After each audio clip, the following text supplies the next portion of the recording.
Good evening on this Thursday, the 27th day of March 2025. You're just in time for Newswatch on Hope TV, the station where you look and live. I'm Tess Njenga and our sign language interpreter is Boniface Murithi. Let's take a look at the day's news. Now, the IEBC selection panel has officially begun interviews for the commissioner's positions following the completion of the chairperson's vetting process. A total of 105 shortlisted candidates will undergo rigorous screening in an exercise set to run until April 25th, that is this year 2025. And as our reporter Dolly Murigi now tells us, the exercise is, however, expected to conclude on April 24th this year. After concluding the interview process for the candidates for the position of the chairman of the IEBC on Wednesday, the selection panel led by Chairman Nelson Makanda has already started vetting for the position of the commissioners of the IEBC position. 4 candidates, including Abduba Molu, Abdullah Yaro, Abdi Hakim Abdi, and Abdinul Malim Hussein, appeared before the panel to defend themselves if they will be the IEBC commissioners. Understanding within the commission how we are going to operate, that the rules should be, there must be that collegiality in terms of how we discharge our mandate. We cannot allow ourselves to be running partisan interests. The Commission should, as much as possible, try to have a singular approach to how to handle a collective approach. Of course, in the Commission, people will have different opinions, different views, but at the end of the day, how do you work together to have a common approach? That helps a bit to withstand the pressure. The selection panel has also released a separate list featuring 105 individuals who have been shortlisted for the process to fill the IEBC vacancies began on March 1st, 2023, when the President gazetted the vacancies for the position of chairperson and 6 commissioners following the end of the tenure. However, the recruitment and the gazettement of the IEBC selection panel faced a nearly 2-year delay, sparking public outcry. The process will, however, continue until April 24th, with 105 candidates expected to be interviewed by the panel. After these, the panel then forward the names of the successful individuals to the President for appointment. Dolly Murigi for Hope TV. Thank you, Dolly, for that report. Now, Burat Ward Member of County Assembly, that is MCA in Isiolo County, Nicholas Lorot, has been hospitalized after he was shot on Wednesday night. Isiolo County Deputy Speaker David Lemantile and other MCAs who visited Lorot in hospital have strongly condemned the attack. Isiolo Senator Fatuma Dulo also addressed the incident in the Senate, urging Interior Cabinet Secretary Kipchumba Murkomen to transfer all police officers in Isiolo. Isiolo County Commissioner Geoffrey Omoding confirmed that Lorot, who is receiving treatment at Kirwa Mission Hospital in Meru, was driving near Northern Galaxy Hotel when a lone assailant approached and opened fire, hitting him in the shoulder and arm. Police are investigating the motive behind the attack and are reviewing CCTV footage from the area to gather evidence on the unknown assailant. An MCA who was shot last evening in Isiolo County as a result of escalating insecurity in Isiolo County, which is really taking a very serious dimension. Mr. Speaker, there is an MCA of Burat Ward in Isiolo County by the name Nicholas Lorot, who was shot last evening with 4 bullets. Fortunately, he survived, and he has several bullets that have launched in his shoulder. Mr. Speaker, there is so much insecurity that is happening in Isiolo, and I hope the CS should be able to move with speed and ensure that the situation has been contained. Because if our leaders are targeted, because the shooting, Mr. Speaker, happened at 7:30 p.m. in the evening, in the middle of the CBD of Isiolo County, where there is insecurity, where there is security apparatus full-time. Something needs to be done. And I remember on the floor of this house, we have requested a serious overhaul of security apparatus in Isiolo, and nothing has happened up to now. Kisumu County has officially confirmed a cholera outbreak that has claimed 3 lives, with 15 patients exhibiting similar symptoms. According to Gregory Ganda, the county's Public Health and Sanitation Director, Nyando Sub-County in the epicenter of the outbreak, Ganda revealed that initial investigations, including tests conducted at Kisumu's referral facility, identified multiple pathogens linked to the outbreak. He also mentioned that posthumous tests on the 3 deceased confirmed cholera infections. Ganda confirmed that the county has activated its Emergency Operations Center to accommodate response efforts and contain the spread of the outbreak. He emphasized the importance of this activation to ensure an efficient and unified response across the region. On the 19th, we noticed that we had a number of diarrheal cases which were investigated. And following investigations, we discovered that we had several organisms which were grown, but one particular case was concerning, and that case had cholera, that is Vibrio cholerae, was found by culture. We traced back the cases, and from our surveillance team, we found that 3 people had died, and we went to get samples from the bodies to be able to tell whether these were related. We were able to identify that 3 of those people had died from cholera using the rapid diagnostic tests. Unfortunately, we were not able to do culture for that, because once you embalm a body or preserve it, sometimes you don't get the cultures. We therefore met and decided as a team that we declare that this is an outbreak. We have put in a lot of measures. We are doing a lot of community sensitization. There are people on the ground who are sensitizing and health educating, creating awareness on the existence of this diarrheal disease, acute diarrheal disease, which is basically mostly unfortunate that there is also cholera. We are also distributing water purifiers, water purifying commodities like aqua tubs, Pur. Students from Salvation Army Kimatuni Secondary School in Bumula constituency, Bungoma County, walked over 10 kilometers to the county education offices, offices demanding the transfer of their head teacher.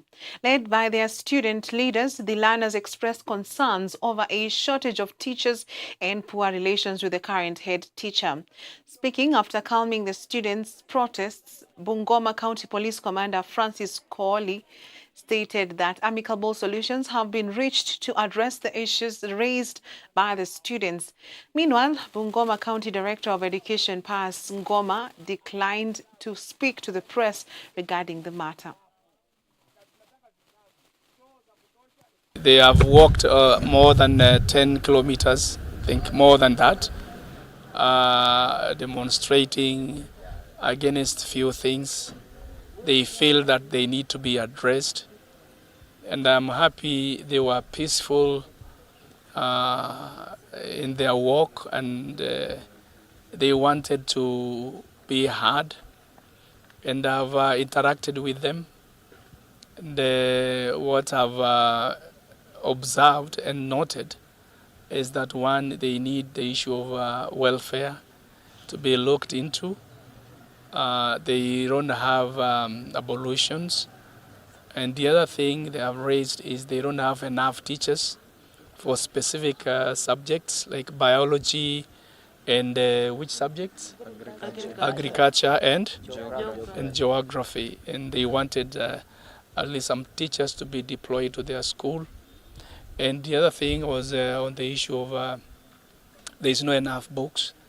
They wanted at least their principal to, they had mentioned that the principal needed to be highlighting these issues, and they wanted to bring it to the leadership of the county so that these issues can be addressed. As the CBC education system continues to undergo changes, there is much to celebrate, including the various innovations from high school students in Bungoma County, particularly during recent exhibitions at Kimilili Boys High School. According to Moses Ali Cheluch, the chairman of the Science Congress for the Western Region, the exhibition, which involved over 400 students, was successful and promising. He stated that through these innovations, solutions to various challenges facing Kenyans can be found. Cheluch, who is also the head teacher at Kimobo Secondary School, highlighted that through collaboration with South Africa and other countries, many students have been motivated to push further in their innovations, encouraging others to follow their example. So we want to appreciate the government through the Ministry of Education for giving us that support. And we want to appeal to other stakeholders that yes, our students are creative, but the challenge is how do they actualize their ideas. So that is why we are seeking partnership with any stakeholder. One, to patent or protect the rights of the students in terms of their project. Then number two is how do we actualize the project so that we can make a living and also improve the economy of this country. Through science, at least we have seen students over time that are earning their living. The M-Pesa business is a testimony of a project that was started in science and engineering fair. We are transitioning from knowledge-based economy to innovation-based economy, and we believe that the driving force will be science. And that is why we are welcoming as officials CPC, and we believe that we shall be great partners in terms of driving the agenda of innovation and creativity, which is one of the pillars of CPC. Good evening on this Thursday, the 27th day I beg your pardon. Let us take a short break on Newswatch tonight. We have plenty more coming up after the break.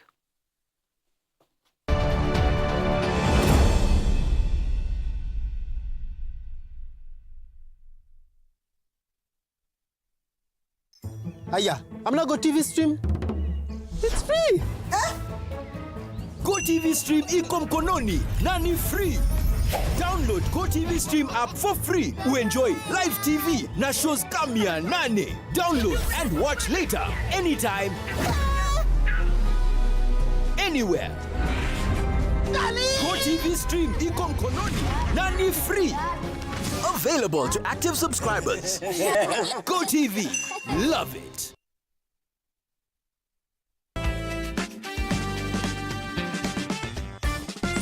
One thing I've learned about leadership, just generally in leadership, the leader is not the smartest person in the room. All right? He's not always the smartest person.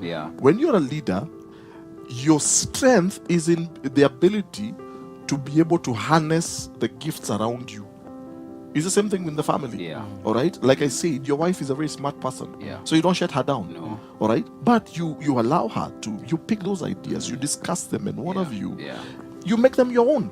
Definitely. It's like even in any organization, as the CEO, for example, you're not necessarily the smartest person in that organization. No. But you get around yourself people who are smart, people who are good in what they do, and then you take all those ideas and then you lead. And guess who takes credit at the end of the day? You take the credit at the end of the leader. day. Because you're the leader. You're the leader. Isn't it? You know. So that's what leadership is all about. So being able to also just harness all those gifts that God has given you through your wife and one of you, but being able to chart the way forward. Men on Record, every Friday at 7 p.m.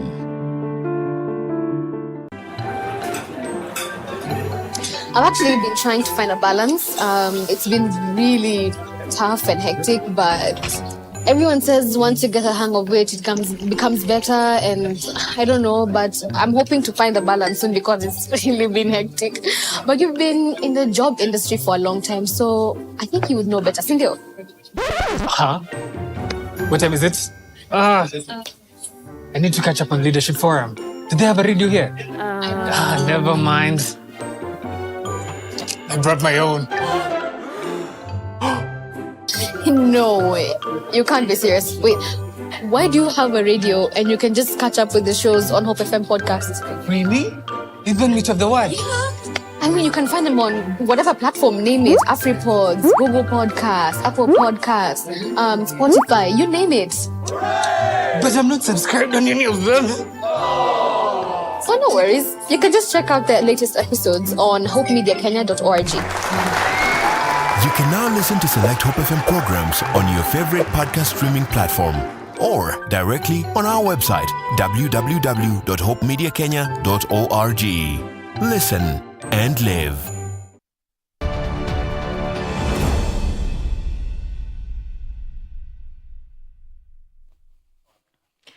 Welcome back.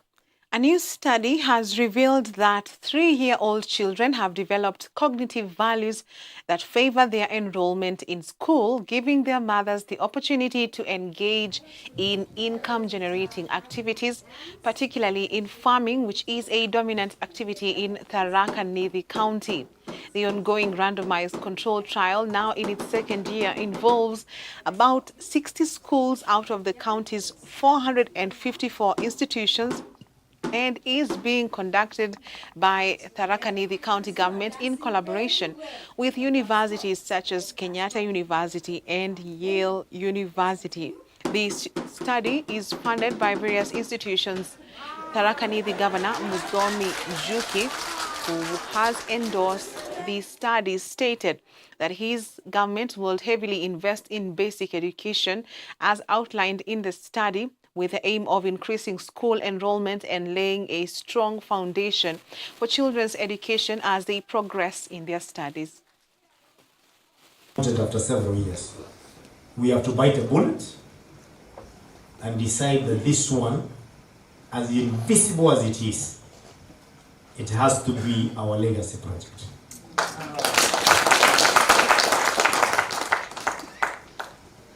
Remember, it is voiceless. What has a voice in Tharaka Nithi is roads. If the MCA stand there, they tell you the roads are so bad.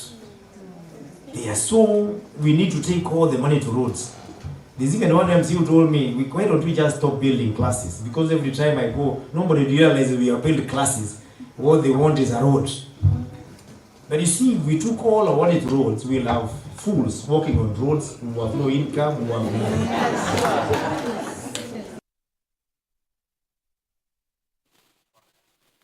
To some news across our borders, South Sudan's main opposition party has confirmed the arrest of its leader, Riek Machar, as the United Nations urges all parties to honor the 2018 peace agreement that ended the country's civil war. Machar's spokesperson, Palmai Deng, stated that Machar is currently in government custody and at risk. Kenya, through Foreign Affairs Cabinet Secretary Musalia Mudavadi, in a statement joined the UN mission in South Sudan and called for restraint from all parties to uphold the revitalized peace agreement. This comes amidst escalating tensions, particularly after clashes in the north between government forces and an armed group loyal to Machar, the White Army. The South Sudanese government has launched airstrikes in response, causing casualties. Over 12 people have died since mid-March, with the UN warning of a potential return to civil war if the situation is not addressed.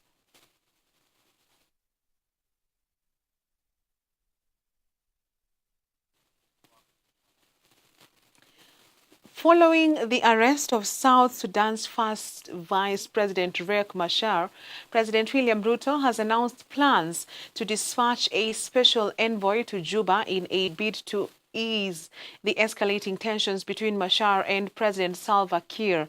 In a statement on X, President Ruto revealed that he had already spoken with President Kiir about the situation that led to Machar's detention. He also noted that his decision comes after consultations with Ugandan President Yoweri Museveni and Ethiopian Prime Minister Abiy Ahmed. The special envoy to South Sudan is expected to engage, de-escalate, and brief the president on progress made. Meanwhile, Cabinet Secretary for Foreign Affairs and Prime Cabinet Secretary Musalia Mudavadi has emphasized the importance of restraint and the cessation of hostilities among South Sudanese leaders. Mudavadi called on the warring parties to uphold the revitalized peace agreement, stressing that it is in the best interest of millions of South Sudanese citizens.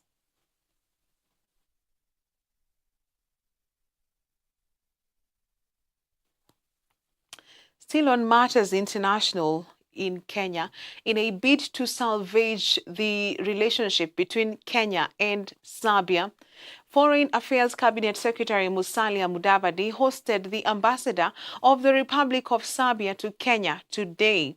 This follows Serbia's strong condemnation of Kenya's decision to recognize Kosovo as an independent state. The Serbian government has criticized Kenya for violating international law and breaching UN Security Council Resolution 1244, calling the move a disregard for the UN Charter and a blow to regional stability. Belgrade expressed concerns that Kenya's decision could harm the long-standing relations between the two countries. During the meeting, Mudavadi emphasized that Kenya values its diplomatic partnership with Serbia and remains committed to deepening collaboration for mutual prosperity, despite the recent disagreement over Kosovo.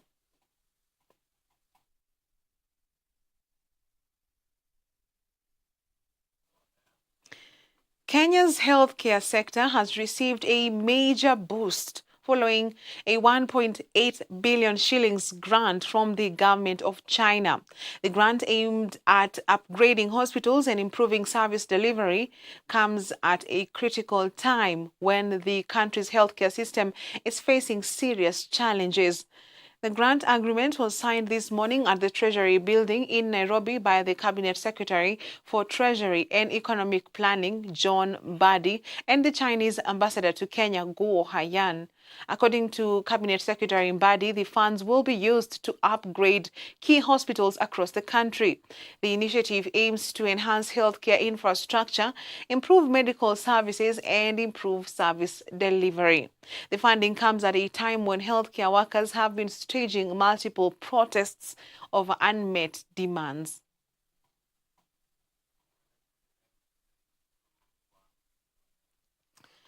The Kenya Forest Service intends to rehabilitate 400 acres of Gadhiro forest that were devastated by wildfires early this year.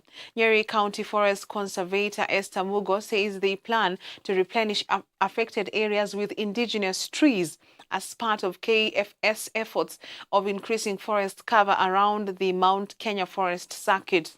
The officer, who has also urged the public to desist from igniting controlled fires in their farms, saying the practice is to blame for the frequent fires that are often reported in foreign areas during the dry season.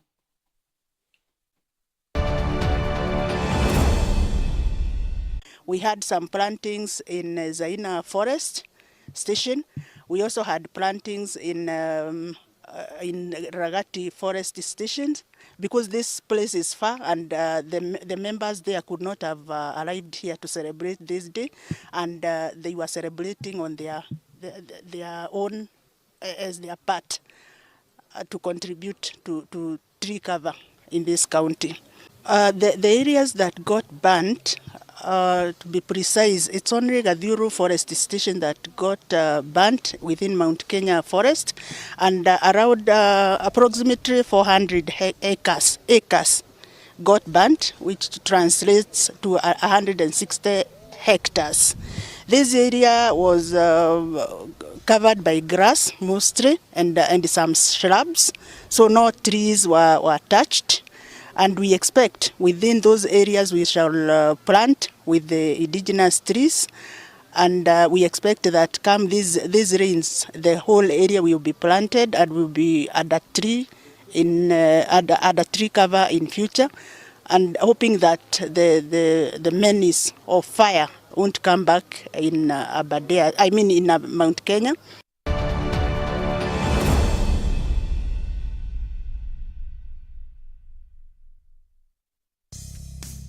Welcome to the world of Hope Media, a media unit of Christ is the Answer Ministries that is committed to spreading the gospel of our Lord Jesus Christ through the transformative power of media. Hope Media is dedicated to utilizing various forms of media to spread the message of hope, love, and redemption to all people around the world. Hope Media consists of various units that work together to achieve this goal. These units include Hope FM. Hope FM is your #1 Christian radio station offering you discussions on current day-to-day issues, inspiring music, life-changing sermons, and news updates, broadcasting 80% in English and 20% in Swahili, with listenership of over 12 million every month. Hope TV. Hope TV programming is designed to inspire, educate, and challenge the viewer with wholesome content to reach various demographic groups, children, youth, and adults, both male and female, with viewership of over 24 million every month.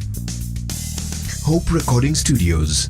Hope Recording Studios is a state-of-the-art recording facility that offers high-quality recording, mixing, and mastering services. It is designed to meet the needs of musicians, artists, and other creative professionals who require top-notch recording facilities.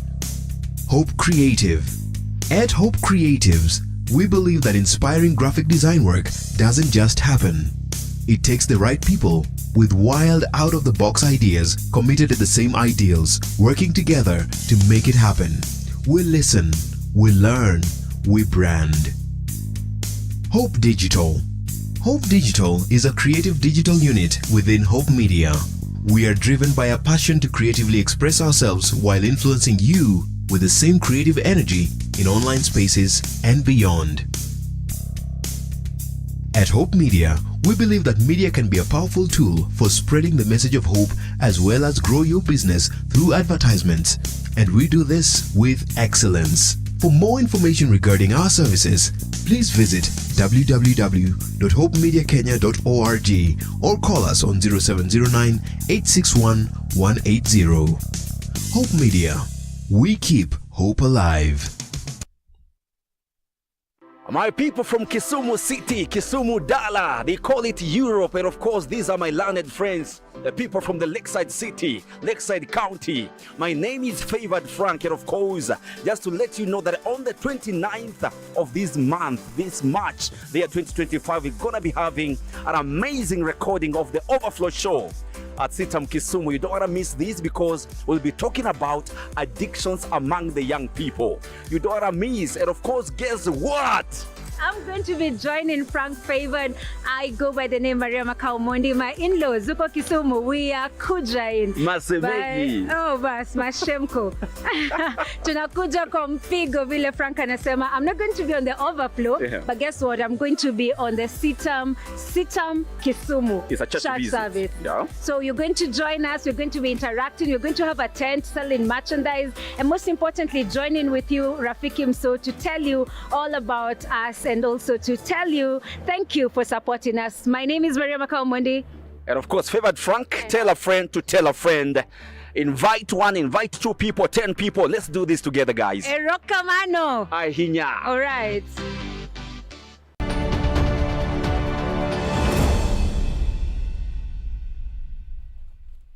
Welcome back. In business, Diamond Trust Bank, that is DTB, in partnership with the Interreligious Council of Kenya, IRCK, yesterday hosted an interfaith iftar dinner in Nairobi. Themed Strengthening Bonds of Peace, Unity and Diversity, the event brought together over 400 attendees from diverse religious backgrounds, including government representatives, diplomats, and representatives from international development organizations. Speaking at the event, Aiden Dwale, the newly appointed Cabinet Secretary for Health, underscored the importance of religious harmony, challenging every one of them to be an ambassador of peace, unity, and love. In the Interreligious Council of Kenya, we are in peace, governance, and education. But one thing that has brought us here is because our Muslim brothers were having this iftar dinner. And in the Interreligious Council of Kenya, we love every religion, we value every religion, and whatever they believe in, we also believe in.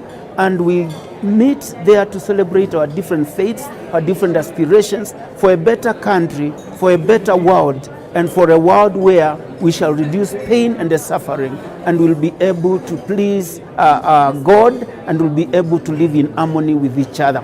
So that's what we do at the Interreligious Council of Kenya, and I'm glad to be here. Equities Group Holding PLC has continued to deliver strong financial performance, posting 60.7 billion shillings in profits before tax for the full year 2024. This remarkable growth, a 17% increase compared to the previous year, highlights the group's focus on diversification, innovation, and regional expansion.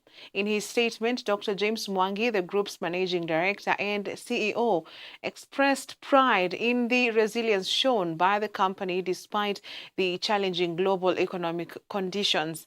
Equity's profit after tax for financial year 2024 stood at 48.8 billion shillings, while earnings per share rose by 11% to 12.3 shillings. The group's total deposits reached 1.4 trillion shillings, with its customer base expanding to 21.6 million.